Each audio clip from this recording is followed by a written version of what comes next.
Today's topic is business fundamentals and politics. When you're building a business, what side favors lowering taxes and giving freedom to business owners? Everything comes from capitalism because you have the freedom to create. If you look at areas in the world that don't have freedom to create, they're stagnant. The Democrats are just absolutely fucking wacko. So when your children come out of university, they are fucked up. We're going to become lame ducks like South and lame ducks like Central. No chance to grow and invent things. It's just going to be dead. That's not freedom. If you have common sense in your head, there's no country in the world that's going to take their hard-earned tax money and pay for people that were not born there. That doesn't even make any sense. I expect that to happen to me. I'm not a citizen of that country. So you've got to understand that when you have law and order, things happen properly.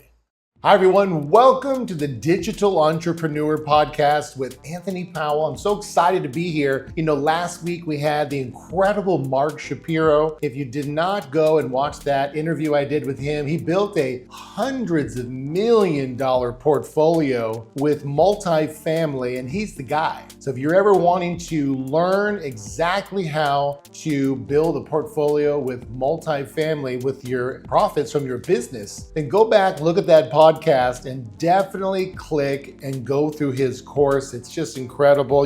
I'm a person that, there's a saying that people buy people, they don't buy products. Mr. Shapiro is one of those guys that when you meet him, he's overwhelming, but he's overwhelming in a good way. It makes you feel good. You can feel that he has ownership in the process of multifamily. And I can tell you, when you're building businesses and you have excess profit, you got to spend and invest in other things. You got to invest in the stock market, and you also got to invest in assets like multifamily real estate. So he's got an incredible course, and many times it's zeroed down. So we had a good time. And then before that, we did Cody Sperber, who's an amazing guy from my hometown, Scottsdale, Arizona. I can't believe it. Now I had a hometown guy here in Miami. It was incredible. And we had a great time. The podcast was long and fun. You got to hear his story. It was just compelling. But he too took himself from rags to riches, created a huge business in investing in real estate, different type of real estates, different type of philosophies, two totally different investment structures. Both guys are incredible. So it leads us to today's topic. Today's topic is business fundamentals and politics. See, this is some of the things that politics is a very touchy subject for some people. And then it creates, if you with the wrong people, creates negative conversations, and you can lose friends and colleagues over topics. And that used to be true years ago, I think. Today, it's not even, the divide is common sense or wacko.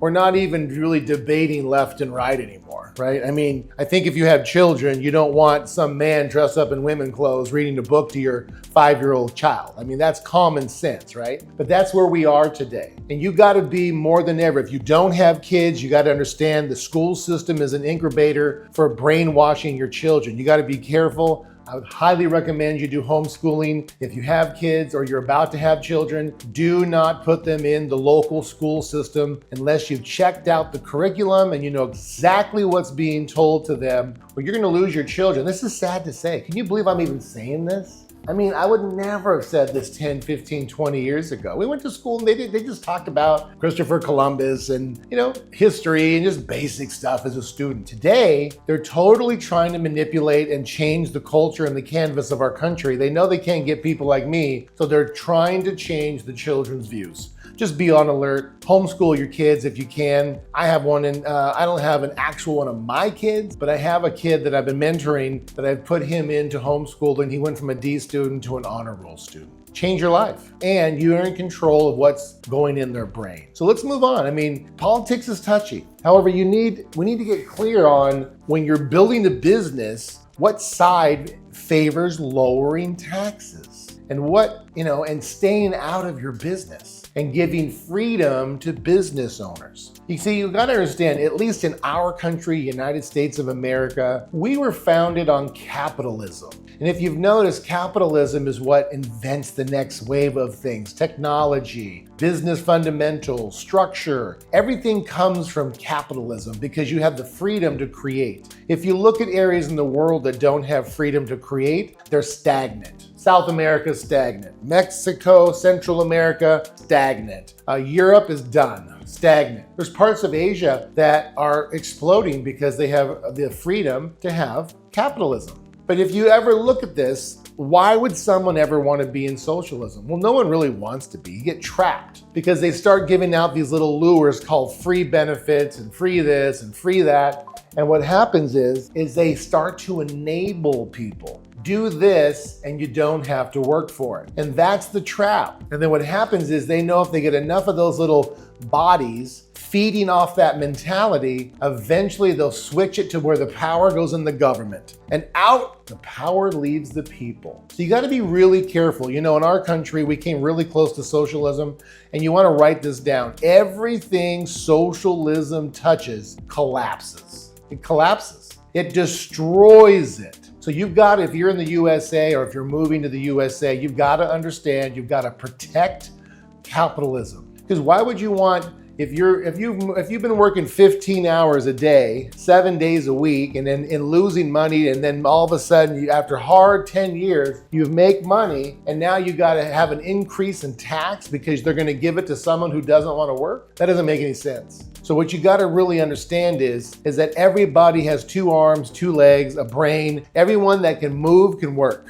I don't buy into this weak need that people need to have a handout. When I was broke and living in a 1-bedroom or actually a studio apartment, no one came up to me and said, hey, let me give you a handout to help you get by this month in rent. I hear this white privilege card out there. Listen, I'm white as fuck and I've never got a free loan or no one let me come to the front of the line. What's your credit score? How much money do you have? No one gave me any privilege. The bottom line is, guys, is that you can't be a victim to your circumstance just because you're going through a hard time. You go to the soup kitchen. You get 2 jobs. You get 3 jobs. You work during the day, you work in the evening, you work on the weekends, you get enough money put together if you want a business and you figure it out. That's where the hard skill set comes from. That's what forms you if you're a man. That's what makes you if you're a lady. But you can't always go towards what's easy and what's free because you're going to lose your freedom. Feels good now, doesn't feel good later. There's an old biblical saying, it's better to teach a man, which is mankind, it's better to teach a man how to fish instead of giving a fish. Why? Because the person that can fish can feed themselves forever, and the person that you're giving a fish to can only eat once. And then when they can only eat once, now they become a beggar. And then they're not mobile, and then they're not contributing. Then they're dragging on the system, and that's exactly what the socialists want you to do. Drag on the system, you little slave, so we can tap you on the head and take your power away. Don't fall into the traps. Do what's hard, become a leader, and pull yourself up. It feels so good. So what are the people that support it? Well, guys, when I was growing up, we had a Democrat and a Republican. The Democrats used to say, hey, we're for the working class. It was a total trick bag to get votes and then to manipulate. Democrats have never been for the working. Do you guys realize that the Democrats were the ones that wanted slavery? Do you realize they're the ones that created slums? So after people were freed from being slaves, they put them in slums, ghettos. But they've trick-bagged and they've gaslighted everybody to say, oh, the Republicans did that. No, they weren't. Abraham Lincoln is the one that freed the slaves. And he was a Republican. He wanted to stop nonsense. We don't need this. This is out of control. Every country, every region went through slaves. We were not the only ones. And by the way, we weren't the ones that brokered the slaves. The Africans put their own people on ships and put them down into the Caribbean. And so that's how that went down. And then the Brits went out down there and they brokered them to run the plantations. It was a horrible time regardless of what happened. But at the end of the day, the Republicans were like, no, we don't want this. We want everyone to be free. And the Democrats didn't want it to happen, but they're master manipulators. They're so good at gaslighting and pointing the finger somewhere else. And no, it's you, no, it's you. And it's just incredible how they've gotten such small, weak people to believe this. But in reality, they get all these because the majority of people are blue collar workers, right? Hard workers, that's the American dream. Hard work and gives you a paycheck. But they're the ones that have kept the blue collars blue collar. They don't want to teach you how to get out of that. And they don't want, if you're poor in a ghetto, to get out of that. They want you to stay there, but give us your vote and we'll blame everything on everybody else. Now, I'm just kind of summarizing there's a whole scope of this, but you got to get smart. Now, the Republicans are the ones that, generally speaking, we're all about law and order. We're all about protecting the citizens of the United States of America, believe in legal immigration, not illegal immigration, because at the end of the day, you got to have a country, right? If you work hard and you fight and you have 30 to 40% of your taxes taken out of your check and it's given to somebody else that's an illegal alien that doesn't belong here, you got veterans on the street that can't even afford to live. We have to take our tax money and protect our own citizens. That's common sense. But on the other hand, we want legal immigration because America was formed from people from all over the world. We want people to come through the front door. Who are you? What do you want? Do you want to be a real American? Do you want to salute the flag? Do you want to say the Pledge of Allegiance? And are you willing to go to war to fight for this country? We're looking for Americans. And that's why legal immigration is so powerful. But if you have illegal immigration, what is it? It's the old Democrat trick bag. Get as many people in here as possible to get the votes. Hey, free things, free things, free things. Come get it. It's free, free, free, free. Got you, motherfucker. That's not the way life works. So if you have common sense in your head, there's no country in the world that's going to take their hard-earned tax money and pay for people that were not born there. That doesn't even make any sense.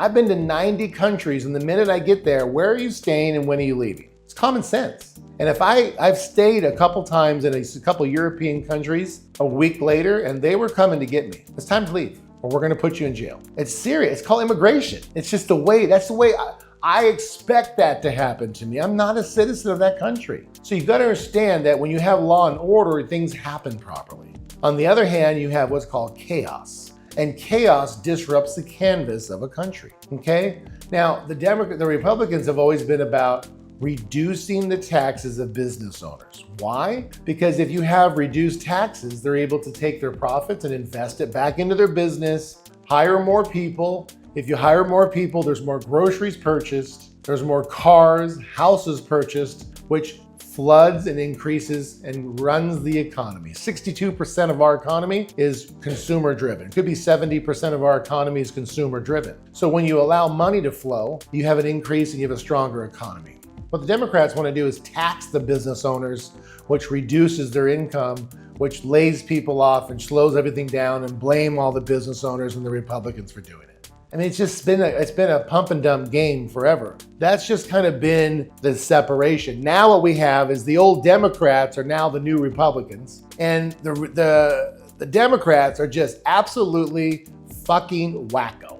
These are not normal human beings. Matter of fact, 30 years ago, 25 to 30% of them would be in a mental institution for the way they think. That's where they are. It's like you're trying to listen, if you mess with someone's child, think about this. If someone messed with your child, what would you do? You'd kill them. Well, they're doing that in the schools. They're brainwashing your children, one, to go against you, and they're trying to change what normal is in our American families. That is not right, and you need to pull your children out when you do that, because they can't get the baby boomers, they can't get Generation X.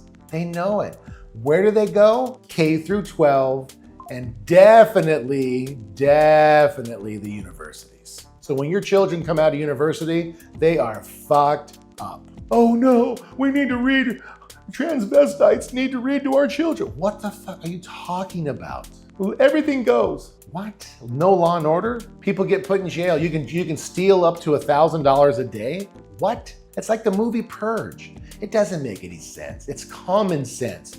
You knew when you were a child, you knew you were taught right and wrong. And they're challenging the definition of right and wrong. It's ridiculous. You can't even wear a watch anymore in Los Angeles. They're gonna rob it. You don't have freedoms anymore in Democrat-ran cities. So we're changing that, but you have to understand how this works. When you vote, you can't vote based on emotion. You got to vote on what's going to set you free, give you freedom of speech, and get the monkey off your back. The government should not be in your business. Now, yes, I believe in tax, but now that we've just been exposed where our tax money's been going, it's a sham. Our government has been totally fucking us over the last 10, 15 years. And they've been exposed now thanks to Trump. Whether you like Trump or not, most people do now. He's exposed all these people that have been taking our hard-earned money and giving it away to these programs overseas, creating riots. The list goes on and on. We're not going to do that today. What you need to do is the people that are here to protect you are the Republicans to reduce your taxes. You still got to follow the law. We're going to talk about that next. But just understand, if you want what you came to this country for, or when your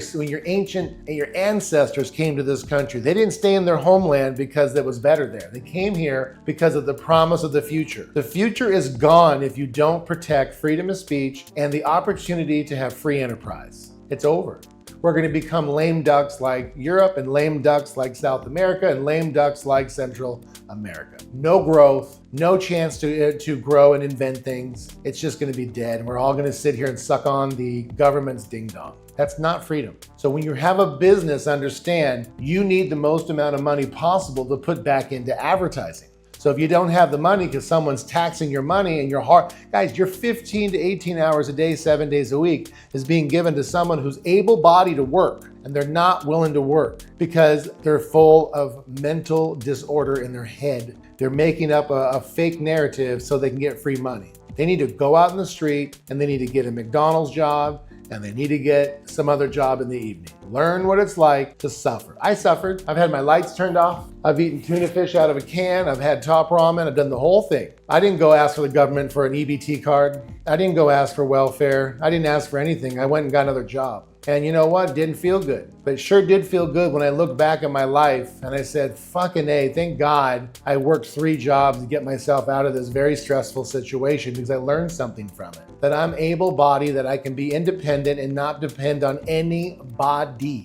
You need to have that same attitude, especially if you're an entrepreneur. Now, how does it work? How do we, talking about politics, when it comes down to business fundamentals, there are principles you must follow in business as well, too. And I'm going to really give you guys some things here that a lot of you business owners are so arrogant, you don't even understand that you're doing this. And so, but you got to write down business fundamentals. And that's giving refunds to your customers when asked and keeping your chargebacks below 1%. When I first started in the education business, chargebacks were allowed to go to 3%, which means 3% of your entire transactions the customer just says, oh, I didn't do this, even though they did, they're lying. I didn't do this, and they get an automatic refund from the bank. Now it's down to 1%. And if you trend above 1% for 3 months, your merchant account gets taken down. And in business today, it's harder than ever to get a merchant account. Yes, you can go to Stripe and then WAP and then a traditional merchant account, but your social number and your LLC and your EIN is all being floating around in one centralized computer. How do I know? I own a merchant processing company. And I can go when I'm putting an app in, I can say, hey, you've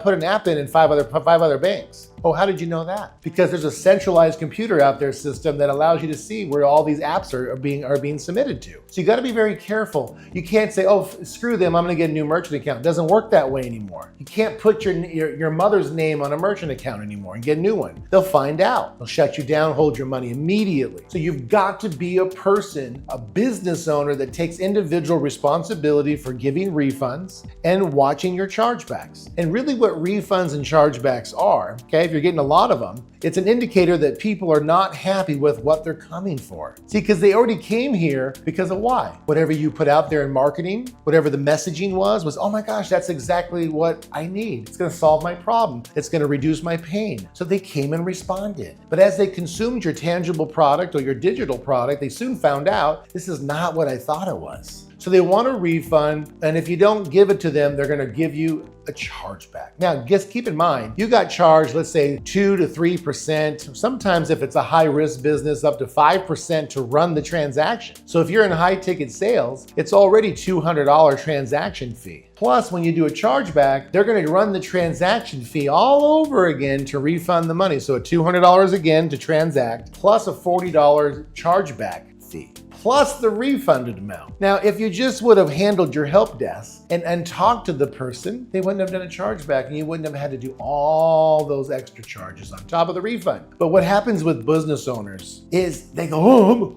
we're not gonna refund the money, screw them. They don't say that to the person, but behind the doors, that's what they're saying. I've seen it. And I always stop people and say, time out. Do you want to be in business for a long period of time? Yes, I do. If you don't give refunds, it's a a matter of time before the complaints get so large at the BBB, which is not ran by the government, but they'll eventually take their 150 complaints and send it to the FTC. And then they'll start to open an investigation on you if it's severe. And I've watched numerous people not give refunds, say, F you, you signed a contract, you signed the terms and conditions, and it was about a year and a half later, here came the feds. When the feds come, all your money is seized and everything that you made has to go back, and you've got legal fees and they're holding your money, so you gotta maybe have a public defender. Just give fucking refunds, guys. Don't be the arrogant asshole that goes, oh, I'm not gonna do it. And also, guys, think about it. It destroys your company's image and ultimately takes you out of business. The two things that destroy you in business is you don't have enough merchanting, and if you don't give refunds. It destroys you. You work so hard. Listen, I can tell you right now, I have a business that does millions of dollars a year in business. But guess what? I just looked. We did $330,000 last year in refunds. $330,000 in refunds? Oh. Now, the person I work with was like, I'm not giving $1 back. I said, I'm not gonna work here then.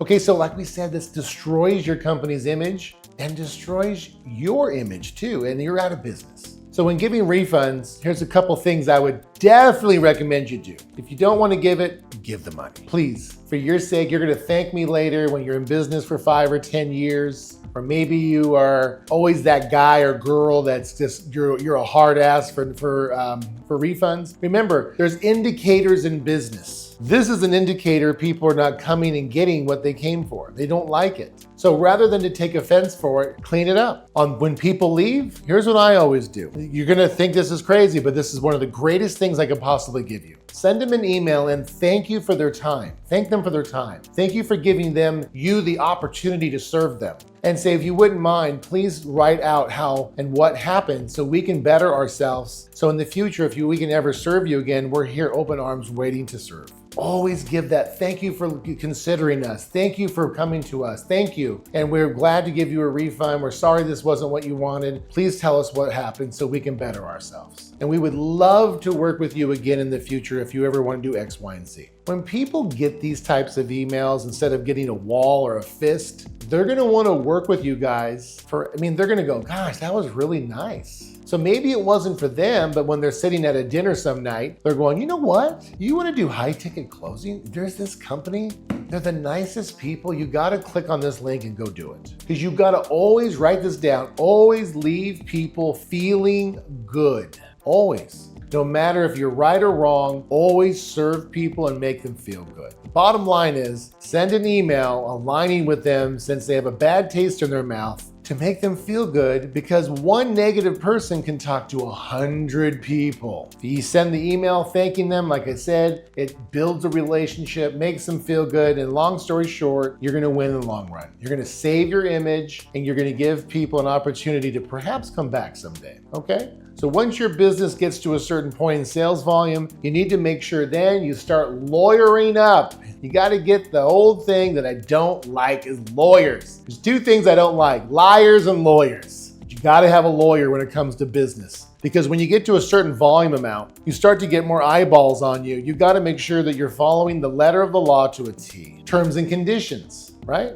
Terms and conditions. Making sure your contracts are written properly. There's no loopholes, there's no things that cracks in it. Making sure everything's acting in good faith. Make sure your marketing materials are compliant. Make sure your back-end materials are compliant. Make sure scripts are compliant. Make sure you're not overstretching the truth. Make sure that if you have any income claims, you've got the proper income claims behind it. Because guys, we're in a different environment today. You can't be reckless and careless. You can't be that person that says, oh, and you get sued, you go, oh, I'm sorry, I didn't know. Here's what a judge will tell you. I know because I've been sued. If you're not ever sued, you haven't done enough business. I've been sued and I was right. They were wrong. They were one of those class action law firms that ambulance chasers. So I eventually won. But the bottom line is the judge said, excuse me, this gentleman, Mr. Powell's company has 18,000 people have signed disclaimers on a click wrap agreement. And every person, when they sign into his back office, clicks on the same agreement every single time. So the average person has clicked on this over 300 times. You don't think they can read it one time? See, I have my people read disclaimers every single time they log into my back office, because the judge is always going to be in favor of you because of your good faith effort. You save the timestamp, the device they logged in on, the routing number, right? All the stuff that you need. If you ever get called into court, you can show the judge we act in good faith, we follow the law. Case dismissed. Now that was 25 years ago when I was in my early 20s. It's a big wake-up call for me. Since then, I've paid over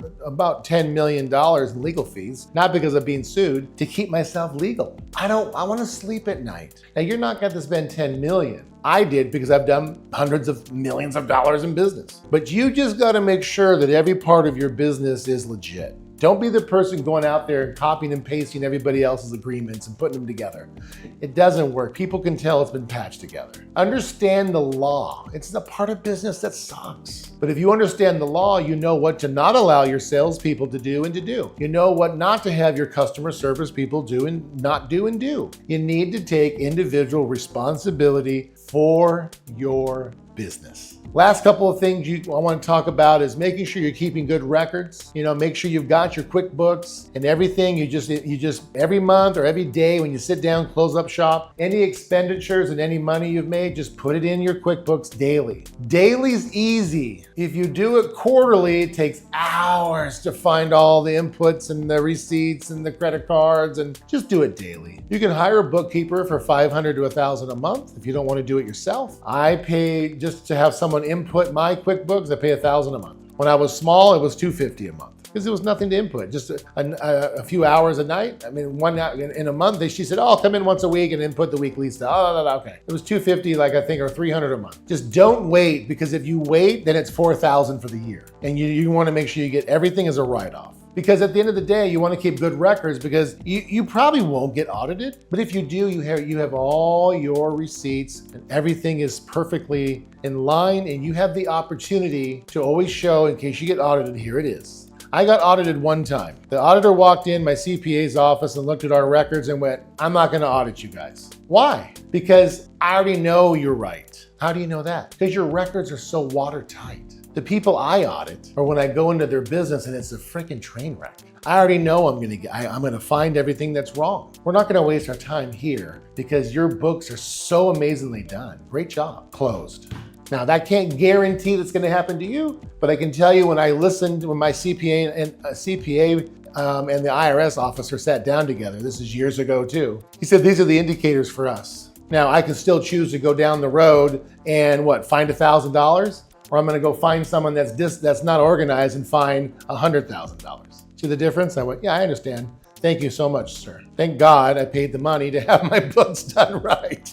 So don't make the mistakes, is the point, because everything's a write-off in business, either 100, 75, or 50. So take advantage of it. The last couple things, like if I can give you any advice, is take your profits and reinvest it in advertising. You want to go to zero in your tax bill and you got a few months left before the year's over? Invest in advertising. Even if you don't use it, buy it up. Use it the first of the year. Say, hey, can I buy some advertising and I want to use this in January? Sure, yep, send me the receipt for today. Okay, great, there it is. Do things so that what I always, even though I was having high dollars coming in, I'm not your tax advisor, so you got to go get your own advice. But I know what I did. What I was doing was I was taking my hundreds of thousands a month and not buying designer bullshit and cars. I was buying $100,000 a month in advertising. So then my tax bill went to zero and my business increased. See how that works? Now, I tried to do a business deal and get a steak dinner out of myself, get some lifestyle, but I was focused on advertising. I didn't need the big house. I didn't need the big flashy cars. I'd get a nice car. I had I lived in the best part of town in the smallest place. So I had nice things going on. But when you're focused and obsessed with building your business, you don't even care where you're laying your head down. As long as it's safe and it's clean, put your head down, get back up. You're going to be working 15 hours a day anyways. It's just use your cash properly. free. Nowadays, it's so much easier today. If you're a brick and mortar business, you can do Google, and then when they search, let's say a podcast studio, and you come up, there's 10 in the area, and it shows on the map where you are. You got to do all these little things in Google. You can't just assume it's going to happen. You got to take the steps in Google. You got to do the little things. You got to be when people want to search for something, you're the one that comes up. Now, I'll give you a little bit of advice. There's some software out there that you can put on your pay-per-clicks and things like that in the maps. Your competitor wants to increase the cost per click because they want you to pay a bunch of money so you stop advertising on Google. So you can put IP blockers in there so that someone can't just go click, click, click, click, click, click, click, and drive up your cost per click on a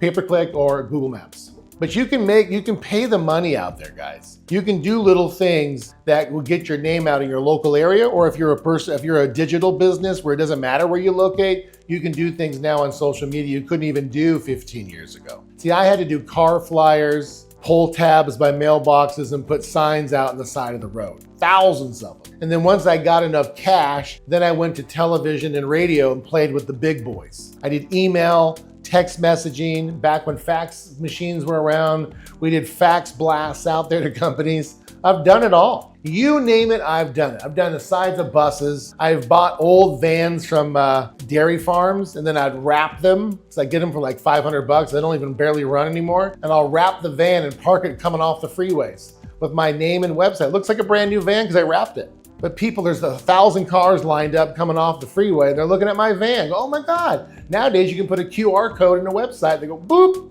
So for $1,000, I was getting what most people pay $10,000 for a month. You can do things that, you can do things. Or nowadays, guess what? Tesla has Cybertrucks. They're very obnoxious looking vehicles. Wrap the truck with your advertising, the QR code. Everybody will look at it. You know those leases now, the Cybertrucks are all the way down to $6.99 a month. It's incredible for a billboard. Wrap the freaking thing, lease it for 3 years. Don't finance it, lease it, write it off in your business, wrap the thing with the QR code and make money. Don't tell me you can't do it. Okay? So these are the principles that I've learned. Anything here you want to dig into, you can chat GTP this more for more guidance, or you can watch YouTube videos from professionals that can tell you the road and the things to do, and obviously hire the professionals too. Be careful of the professionals because they want to make money off of you. So vet people out, get us some referrals. Don't just walk in the door and say, okay, I want to retain you. Okay? So guys,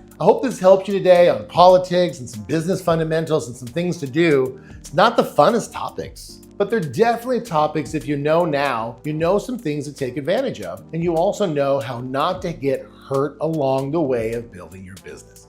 Guys, if you could please hit the like button and comment below. It helps me with the algorithm. And also hit the bell so when I do launch them every Wednesday at 6 p.m., you're notified and you can come take notes and spend some time with me. So what we're going to be doing is we're going to be doing more interviews, and I'm going to be doing some one-on-one things with you. And soon here, I'm going to be drawing on the whiteboard, and I'm going to be explaining some things that I can take you through that increase my value to the marketplace over the last 27 years. So stay tuned, guys. Again, like, comment, hit the bell. We'll see you next Wednesday. Digital entrepreneur Anthony Powell, we're out.